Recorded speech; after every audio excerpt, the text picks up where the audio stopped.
কলকাতার বিভিন্ন রাস্তা বা অঞ্চলের নামের মধ্যে যে ইতিহাস লুকিয়ে রয়েছে তা বলার অপেক্ষা রাখে না। উল্টোডাঙা, এখানেও তার ব্যতিক্রম নেই। উল্টোডাঙা, ডাঙা আবার উল্টো হয় কি করে? কেন? অনেকে বলবেন জানি কেন এই নাম, কিন্তু এটা কি জানেন উল্টোডাঙা নামের পিছনের ইতিহাস? উল্টোডাঙা কিন্তু আসল নাম ছিল না। তাহলে কি ছিল এর নাম? কারা ছিলেন এখানকার আসল অধিবাসী? সব কিছুর পিছনেই কিন্তু আছে অনেক ঘটনা, আছে অনেক কিছু অজানা ইতিহাস। আর সেই কথা জানতে হলে যে পুরো ভিডিওটা স্কিপ না করে দেখতে হবে। পুরোটা মন দিয়ে শুনলে বুঝতে পারবেন সত্যি কত কিছুই এখনও অজানা রয়ে গেছে। নমস্কার বন্ধুরা, কেমন আছেন আপনারা? আমি সায়ন, আর আমার সাথে আছে পিনাকি। আজ আমরা চলে এসেছি হিস্ট্রি এভিনিউর আরেকটি নতুন ব্লগ নিয়ে আপনাদের জন্য। উল্টোডাঙা বর্তমানে শহর কলকাতার অন্যতম গুরুত্বপূর্ণ ও ব্যস্ত অঞ্চল, কিন্তু প্রাচীনকালে নিতান্ত জলা জঙ্গলে ঘেরা এক জনপদ। উল্টোডাঙা নাম নিয়েও অনেক বিতর্ক রয়েছে অন্যান্য জায়গার মতো। গবেষণার শেষ নেই। ইতিহাসবিদদের, ভাষাতাত্ত্বিক গবেষকদের বহু মতামত পাওয়া যায়। আছে জনশ্রুতিও। প্রতিটি জায়গার ইতিহাসের উপাদান হিসেবে সব মতামতেরই গুরুত্ব আছে। আমাদের উদ্দেশ্য সেই সব মতামত আপনাদের সামনে নিয়ে আসা। এই ফাঁকে আরেকটি কথা বলে রাখি, যারা এখনও আমাদের চ্যানেল সাবস্ক্রাইব করেননি, এখনই সাবস্ক্রাইব করে পাশের বেল আইকন প্রেস করে দিতে ভুলবেন না। আর বেশি করে শেয়ার করুন, লাইক ও কমেন্ট করে আপনাদের মূল্যবান মতামত জানাতেও ভুলবেন না কিন্তু। চলুন শুরু করি আজকের ইতিহাসের খোঁজ। উল্টোডাঙা নামকরণ ও এই জায়গার প্রাচীন ইতিহাসে যাওয়ার আগে জেনে নিই এখানকার সাথে জড়িয়ে থাকা কিছু ইতিহাসের কথা। স্বাধীনতার আগে সে এক অন্য উল্টোডাঙা। দুদিকে খালে ঘেরা, কাছেই বিশাল ভেরি। খালের ওপারেই শ্যামবাজার, বাগবাজার, হাটখোলা, মানিকতলা। ছোট ছোট কাঠের সেতু দিয়ে দুপারে যাতায়াত হতো। শহরের উত্তর পূর্বে দ্বীপের মতো এই জায়গার জনবসতি ছিল খুব কম। প্রায় বিচ্ছিন্ন এই বসতি এলাকার কিছু মানুষ 1920 সালে একটি পাঠাগার তৈরির সিদ্ধান্ত নেন। বাগবাজার, শ্যামবাজারের মতোই নিয়মিত সংস্কৃতি চর্চা শুরু করাও ছিল এটি তৈরির অন্য উদ্দেশ্য। টিনের চালের ছোট্ট ঘরে 1920 সালের জানুয়ারি মাসে শুরু হয় উল্টোডাঙা লাইব্রেরি। বাগবাজার, শ্যামবাজারের মতো বিদ্যুতের আলো বা ইলেকট্রিসিটি তখনও সেভাবে এখানে পৌঁছয়নি। উল্টোডাঙা এলাকায় ছিল ছোট বাজার, ধানকল, করাতকল, দেশলাই কারখানা, আলকাতরার গুদাম আর জমিদারদের বাগান বাড়ি। উল্টোডাঙা খালের সঙ্গে যোগ ছিল বিদ্যাধরী নদীর। খাল পথে সেই নদী হয়ে পণ্য পৌঁছে যেত তৎকালীন পূর্ব বাংলায়, বর্তমান বাংলাদেশে। শতবর্ষ পেরোনো পাঠাগারের ইতিহাস থেকে জানা যায় এই নির্জন এলাকার পাঠাগারে স্বাধীনতা সংগ্রামীদের আনাগোনা লেগেই থাকত। কারণ পুলিশের চোখে ধুলো দিয়ে লাইব্রেরির রিডিং রুমে হ্যারিকেনের আলোয় পরবর্তী কৌশল ঠিক করা ছিল তাঁদের পক্ষে অনেক সুবিধাজনক। কিন্তু বর্তমান ডিজিটাল যুগে অন্যান্য পাঠাগার বা লাইব্রেরির মতো এখানেও কমেছে পাঠকের সংখ্যা। ব্যস্ত চঞ্চল শহর কলকাতার বুকে হানাবাড়ির উপস্থিতি অস্বাভাবিক নয় অবশ্য। কারণ একটা সময় ছিল যখন সমগ্র বাংলাতে চলত জমিদারি শাসন। তাদের মধ্যে বেশিরভাগ জমিদারি ছিল স্বৈরাচারী এবং অত্যাচারী। তাদের অত্যাচারের ইতিহাস প্রায় সকলেরই জানা, কিন্তু কিছু কিছু অজানা অলৌকিক সত্য জমিদারদের ভগ্নস্তূপে এখনও লুকিয়ে রয়েছে। সেই রকমই একটি জমিদার বাড়ি হলো উল্টোডাঙার জমিদার কুঠি। শোনা যায় অনেক বছর আগে এই জমিদার কুঠিতে এক স্বৈরাচারী এবং অত্যাচারী জমিদার বাস করতেন, যার জীবনের বেশিরভাগটাই কেটেছিল বিলাসিতায়। সাধারণ মানুষের কথায় জানা যায় এই বিলাসবহুল জমিদার তার এই কুঠিটিতে বেনারস ও লখনৌ থেকে সুন্দরী বাইজিদের নিয়ে আসতেন এবং তাদের দিয়ে জমিদার নিজের মনোরঞ্জন করতেন।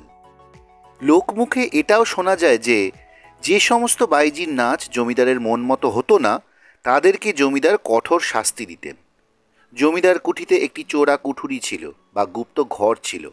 সেখানে হিংস্র জন্তু জানোয়ার রাখা থাকত। এখানেই সেই বাইজিদের মৃত্যুর জন্য ছেড়ে দেওয়া হতো, যাদের নাচ জমিদারের পছন্দ হতো না। শোনা এটাও যায় যে জমিদার কুঠিতে এক সুন্দরী বাইজি ছিল, যে জমিদারের অত্যাচার এবং স্বৈরাচারী আচরণে বিরক্ত হয়ে জমিদার কুঠি থেকে রাতের অন্ধকারে পালিয়ে যাওয়ার চেষ্টা করে।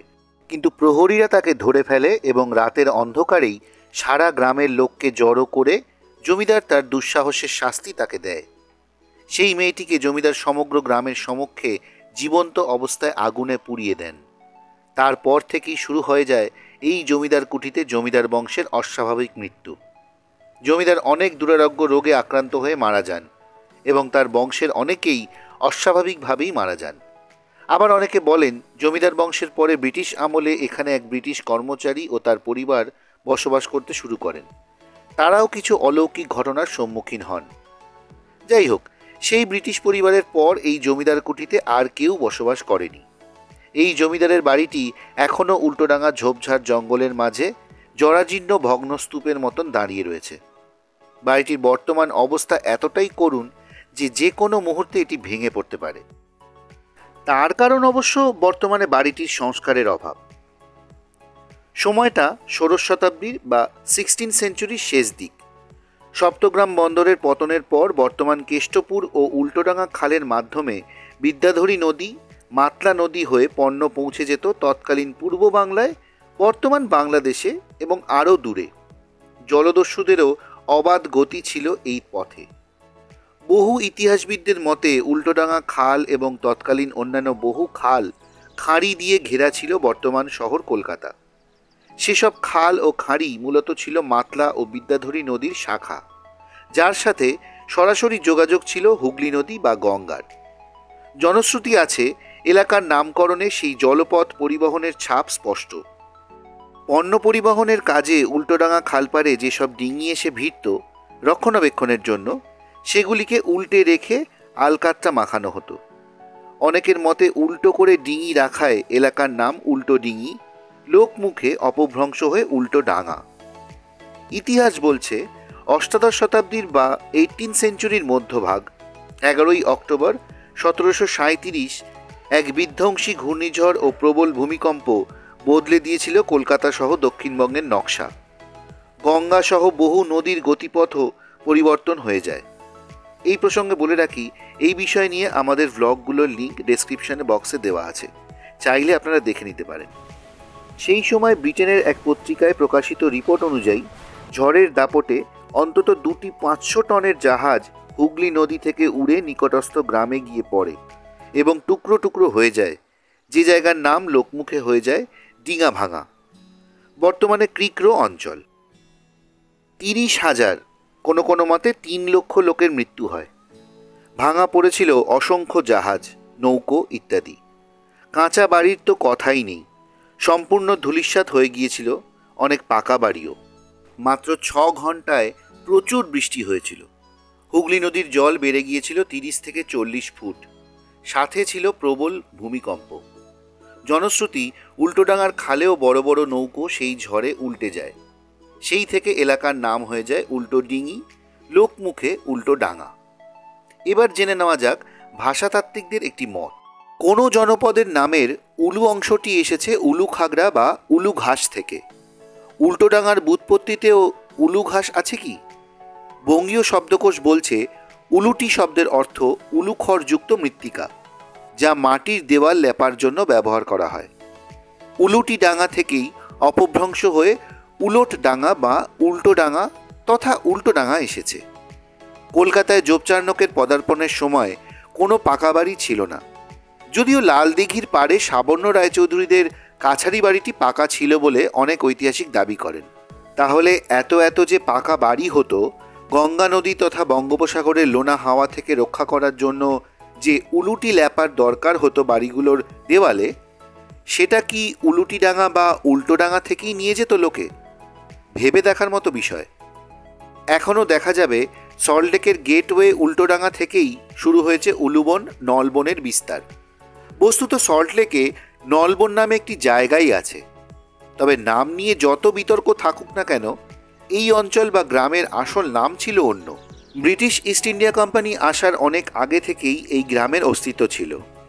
অ্যারন আপজনের তৎকালীন ম্যাপে এর উল্লেখ আছে। নাম ছিল জলা কলিঙ্গা বা জলা কলিম্বা। কেন এই নাম? এই জলা জঙ্গলে ঘেরা গ্রামের প্রাচীন অধিবাসী ছিল আদিবাসী কোল সম্প্রদায়ের লোকজন। এদের পেশা ছিল মূলত পাখি ও বন্য প্রাণী শিকার, চাষাবাদ, বিভিন্ন ফলমূল, মধু সংগ্রহ ইত্যাদি। ইতিহাস বলে এদের আরাধ্য দেবতা ছিলেন ওঙ্গা বা ওম্বা। জলে ঘেরা আদিবাসী কোলদের আরাধ্যের নামে সেই গ্রাম হয়ে ওঠে জলা কলিম্বা। পাশের গ্রামেও এদের বাস ছিল। সেই গ্রাম সম্পর্কে আগামী কোনো একদিন ব্লগ নিয়ে আসবো আমরা। একসময় জঙ্গল কেটে তৈরি হয় শহর কলকাতা। এদের অস্তিত্ব মুছে যায়, যেমন করে জলা কলিম্বা গ্রামের নাম চিরতরে মুছে গিয়ে হয়ে যায় উল্টোডাঙা। অনেক ইতিহাসবিদদের মতে অবশ্য এরা নিজেদের আদিম পেশা বদলে নিয়ে সমাজের মূল স্রোতে আস্তে আস্তে নিজেদের বদলিয়ে ফেলে। আবার অন্য অনেকের মতে এরা কোথায় চলে যায় তার সঠিক তথ্য পাওয়া যায় না। আমাদের আজকের ব্লগটি আপনাদের কেমন লাগলো কমেন্ট করে জানাবেন। যদি ভালো লাগে একটা লাইক করে দেবেন, আর আমাদের চ্যানেল হিস্ট্রি এভিনিউকে অবশ্যই সাবস্ক্রাইব করে দেবেন। ও হ্যাঁ, আমাদের এই ব্লগগুলো বেশি করে শেয়ার করবেন, যাতে এরকম ধরনের ইতিহাস আমরা আপনাদের সামনে আরও বেশি করে নিয়ে আসতে পারি। দেখা হচ্ছে খুব শীঘ্রই পরবর্তী ব্লগে, নতুন কোনো জায়গায় নতুন কোনো ইতিহাসের খোঁজে। সবাই ভালো থাকবেন, সুস্থ থাকবেন। নমস্কার।